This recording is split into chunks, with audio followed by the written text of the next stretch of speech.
ભગવાન મારા ભાઈને ખૂબ ધનવાન બનાવજો, ખૂબ અમીર બનાવજો, ખૂબ તરક્કી કરાવજો. ભગવાન મારું સાંભળજો. શું વાત છે મમ્મા? હમણાંથી તો હું રોજ જોઉં છું. હા, તમે રોજ સવારે ભગવાનને પ્રાર્થના કરો કે તમારા ભાઈને અમીર બનાવે, મામાનો ધંધો સારો ચાલે, બધું કામ સારું ચાલે, હે રૂપિયાવાળા થઈ જાય એવું. તમે તમારી માટે કશું માંગતા જ નથી. તો ભાઈ માટે માંગ્યું એટલે આપણા માટે જ માંગ્યું કહેવાય ને. રક્ષાબંધન નથી આવતી ગાંડી? એટલે તો રક્ષા આપણે ભાઈ ધનવાન હોય તો આપણે રક્ષાબંધનમાં રાખડી બાંધીએ ભાઈ આપણને જે માંગી આપે ને એટલા માટે.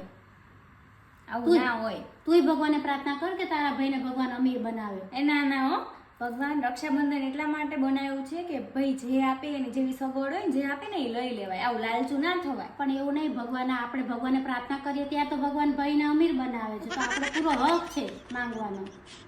આવું લાલચી ના થવાય. લાલચી ન કહેવાય, એ તો આપણો હક કહેવાય, લાલચી ના કહેવાય. સારું, એ તો માંગી લીધું, તુંય માંગી લે. આપણો ભાઈ બને એ બને ધનવાન તો બનવાનો છે. હા, માંગી લો.